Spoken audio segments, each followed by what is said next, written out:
Welcome to Retro Scale Modelling. This is part 3 of the Typhoon build, 124 scale from Airfix. On the last part I was dealing with the wings and the compartment for the landing gear. Finished up starting the weapon system. Now, as you can see here, I'm just putting finishing touches onto the gun barrels now. So we'll get on with the build. More interior work. This is the ammunition for the weapons, and I'm painting the outer casing in a steel colour and the actual bullet itself in a bronzy brass colour. Putting in the actual barrels now, and there's just little holes you slot them into. Just add a tiny amount of glue to hold them. It takes a little bit of jiggling to get them in. So I'm just going to make these boxes up, put them in, then put them in there. So I'm making up the ammunition boxes. Just a note for the instructions, actually, they've got the numbers the wrong way now around. They were calling for that to go into there. And as you can see, they are different lengths. So just be aware of that. I'm just weathering them slightly. Now they're all painted and weathered up, it's just a case of adding the cement to put them on. Just be careful of the contact points again. They can be a little bit fiddly and tight. The next part for the wing interior is the fuel tank. So I'm just painting them aluminium, and then they'll be weathered in the way that all the rest has been weathered. Assembling the fuel tanks there, and simple case of putting them together. On the instruction you can see that part there, that's the landing bay covering that goes on top. I pre-painted it, getting ready for the next stage, and once it was dried I started to weather it. Now there's other parts that does go onto this, but it was wise to weather it first before I put the struts on. That way you're able to get into it. So placing in the structural supports now for the landing bay, and they went in nice and easily. So you don't need a lot of glue for this. It fits in here like that. Putting on the top cover for the landing bay gear, this was quite difficult to put on. There was one or two little fitting issues. It was very tight. As you can see, I had to fiddle about with it quite a bit to get it on, but I did get it on eventually, and I had to use clamps to clamp it down to conform to the contours of the wing. So what I've done for now, I've put it under a heavy clamp and squeezed it together. There's still a bit of gap in there, which will have to be filled, I think, because when you turn it over, you can see it on the camera there. You can see the light coming through. So I'm gonna just plug up these gaps here. So got a bit of plastic card here. I'll just measure what I need. Trim this off.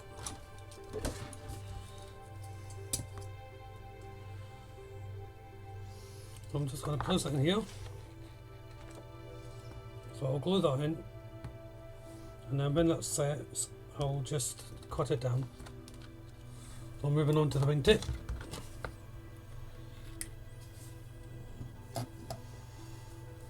Just marry this up.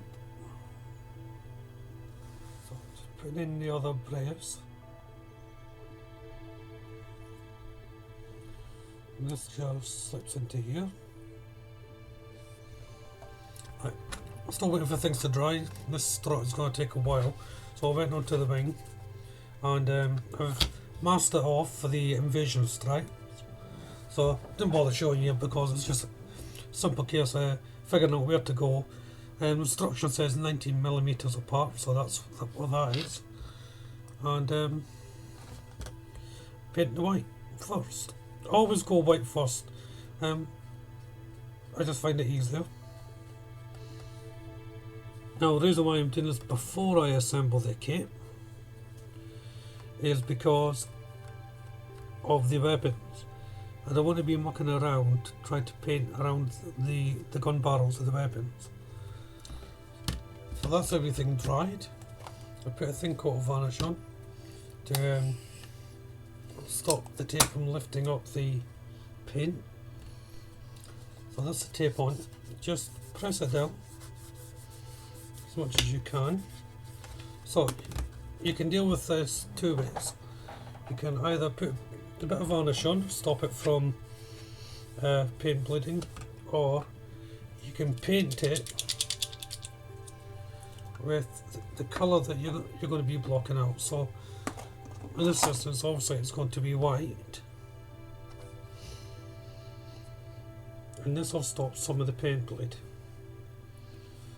The direction you're painting as well helps the paint bleed from happening, which I will show once this is done. So when that's done, you go into the black, and when you're painting on your next colour, paint from the tape inwards so that you're not lifting up the tape as you're painting. So you put your paint on the tape and drag it into the white on both sides and do it that way. That should stop any paint bleed occurring. So as you see me peeling back the tape, so far there's no paint bleed. As you can see there, that I worked out, and that is because of the method of painting it white, then painting the black on, so it's acted as a barrier. Right, time to glue the thing on with the shin. As you can see, I've done all the masking.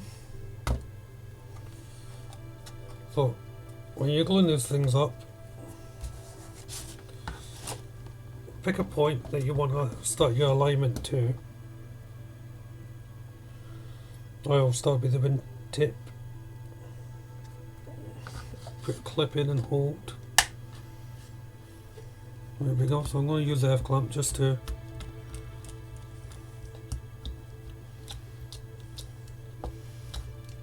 just careful you don't put too much pressure on, because I'm showing one half open. The tail fin doesn't have the structure in it, the airframe. So what I've done is I've cut off a little bit of plastic card, and I shall make up the airframe there like that. Put that in.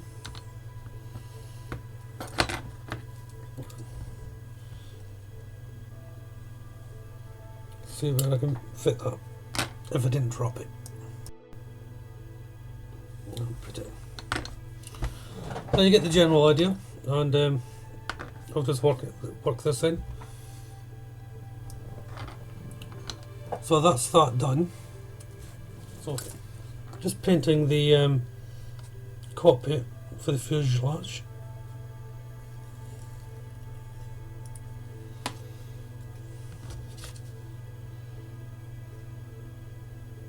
So before I paint the silver part of the fuselage, I've just got to put these bits in.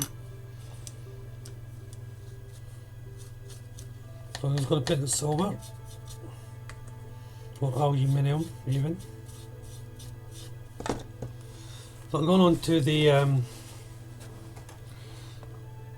gun cowling now. So each one will be painted in a different colour. Starting off with the screen.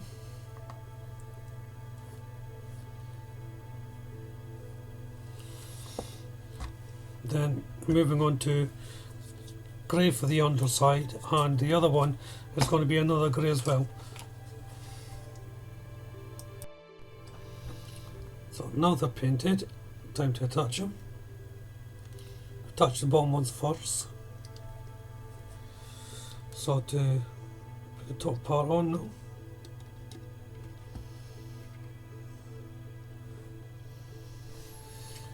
So onto the other side of the fuselage, the outside obviously, and painting the vision stripes. Same process as on the wing. So waiting for the white stripes to dry. Going to start putting in the yellow bar on the tip of the wing. So it's just normal yellow, number 15. And the same again for the underside of the wing. Now my tape's lifted up a bit, so I've got a bit of light bleed on the white. Back to the tail. So I'm just going to mask off the white part now. So before I put the black on, I'm just going to put the light blue colour on, or beigey colour. This is a Rebel number 59. And now for the black. So again, I'm just putting on and pulling in the direction of the tape. Right, again, waiting for everything to dry, so I'm moving on to the exhaust now. So first of all, I'm going to be weathering it with a little bit of burnt blue, and when you blend this in, it gives that blue oxidised look. Then I build it up with the orange, burnt orange and so forth, until I get the colours that I want. So that's it, coloured now. So a combination of the blue, the red and a bit of gunmetal just to give it a metallic look. So that's them ready to go in. I'm going to take off the tape now. Well, that worked out a lot better than I thought it was going to. Didn't get any paint bleed at all. So I'll just varnish this, then move on to the next bit. So onto the camouflage of the wing now. Again, where the white bar is, I'm just painting a bit of white.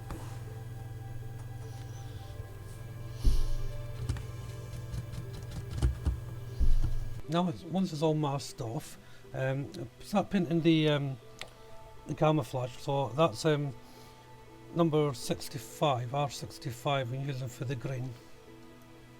Look, you can mark it out or just do it freehand as I'm doing. Just put on thin coats.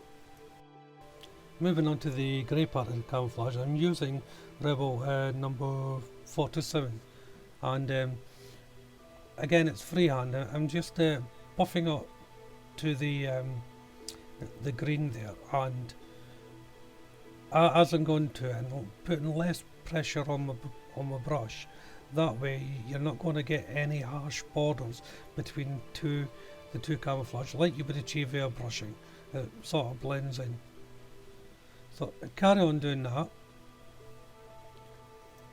As you walk down the model, you may have to change your brushes to a smaller size like you see on the tail. And then it's just time to peel back the tape once it's all dry to reveal the yellow bar. And then of course you're taking off the tape for your invasion stripe. As you can see, I worked it very well, better than I thought. There was a tiny bit of touch up to do on the yellow, but nothing major, and a tiny little bit on the white, you can see there. So just sharpening it up really, but the main lines were crisp. So moving on to putting in the fuselage onto the actual main unit. A little bit tricky as these things go, because there's nothing securing it on the other side. It's a bit of a delicate operation to put it on. So before I can complete the side of the fuselage, I have to put the bottom on, and so of course that's painting the invasion stripes like I did with the wing. Well, this brings part 3 to an end. Thank you all very much for watching. I hope you enjoyed this part. Look out for part 4 when I put it up. feel free to leave any comments that you like. In the meantime, bye bye.